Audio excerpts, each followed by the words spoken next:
আসসালামু আলাইকুম শুধু দর্শকবিন্দু, আপনারা দেখতে পাচ্ছেন একটা রুবি লঙ্ঘনের গাছ। আজকে আপনাদেরকে এই রুবি লঙ্ঘন সম্পর্কে বিস্তারিত জানাবো। ধৈর্য সহকারে ভিডিওটা দেখবেন। দর্শকবিন্দু, আমার এই মুমু নার্সারির ঠিকানা চড়াহাট বাজার, নবাবগঞ্জ, দিনাজপুর। আমার এই যে রুবি লঙ্ঘনের চারাটা দেখতে পাচ্ছেন, এই চারাটির বয়স হচ্ছে 1 বছর। গত বছর এইরকম সময় রোপণ করছিলাম, এবার প্রথম ফল ধরছে। পর্যাপ্ত ফল ধরছিল দর্শকবিন্দু, কিন্তু দুঃখের বিষয় আমার এটা নার্সারি।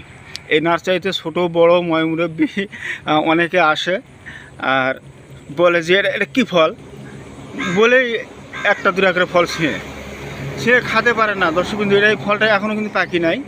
এই ফলটি পাকতে এখনও প্রায় 1-1.5 মাস সময় লাগবে, আর ফলটির সাইজ আরও বড় হবে। এটা সেম চায়না থ্রি লিচুর সমান হয়, খেতেও লিচুর মতো, আবার দেখতেও লিচুর মতো, আর যে বীজটা আছে এই বীজটাও লিচুর মতো, তবে লিচুর থেকে বেশি মিষ্টি আর বেশি স্বাদযুক্ত। দর্শকবিন্দু, এই গাছটিতে যে ফলটি আছে অবাক করা ফল, প্রায় 60% ফল মানুষ নষ্ট করে ফেলাইছে, খাওয়াতে পারি নাই।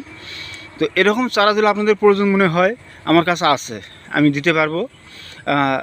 আমার সঙ্গে যোগাযোগ করবেন, আমি খুব সাশ্রয় রেটে আপনাদেরকে দেবো। আপনারা ছাদ বাগানে রোপণ করতে পারবেন, এরকম মাটিতে রোপণ করতে পারবেন।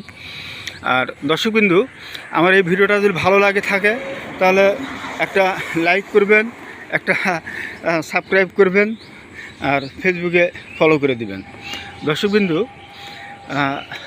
এই রুবি লঙ্ঘনটা সম্পর্কে আর কিছু বলার নাই, তবে প্রতি বছর ধরে এবং ধরন ক্ষমতা ভালো, খেতেও বেশ ভালো। দেখা হবে আবার নতুন কোনো ভিডিও নিয়ে। আপনারা ভালো থাকবেন, সুস্থ থাকবেন। আল্লাহ হাফেজ।